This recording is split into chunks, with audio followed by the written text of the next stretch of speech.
cowboys during the 1880s were fortunate that not all their time had to be spent on the trail. Once in a while, they got to come to town.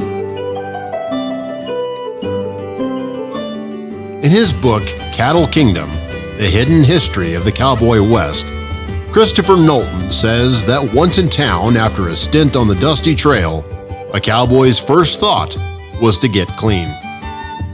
A boarding house, often just a simple dormitory with cots, offered a chance to shave and take a much-needed bath. Knowlton says that in such an establishment, cowboys often encountered rows of bathtubs or sinks, where communal toothbrushes hung on strings, alongside communal towels, hairbrushes, mirrors, and combs. The Dodge House, which opened in 1873, advertised, "Sheets will be changed once in 6 months, oftener if necessary, beds with or without bugs." After becoming presentable, a cowboy would walk the streets of town, looking at merchandise and shops, stopping for a haircut, or even having his photograph taken. He would make some purchases, tobacco or thread perhaps, but the next stop was almost always the local saloon.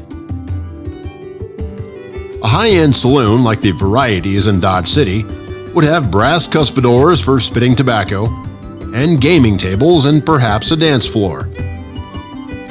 A shot of whiskey usually cost 50 cents, while a quarter would buy a beer. And yes, there were women. Hurdy-gurdy girls were around to dance with, but nothing more. Prostitutes were available for between $1 to $5, although some charged more. Knowlton says that Cowboy Teddy Blue recalled, "I suppose those things would shock a lot of respectable people, but we weren't respectable, and we didn't pretend to be." There was gunplay too, of course, but perhaps not as much as Hollywood movies led us to think.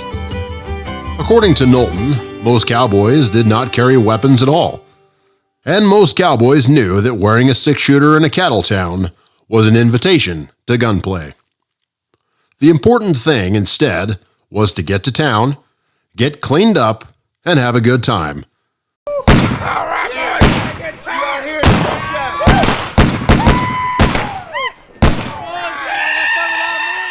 Then return to the cattle drive the next day.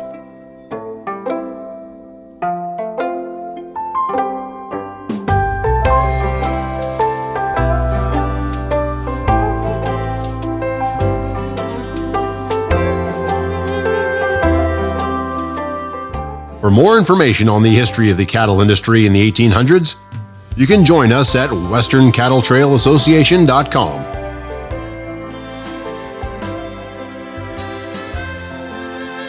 Join us today as we celebrate our 150th anniversary.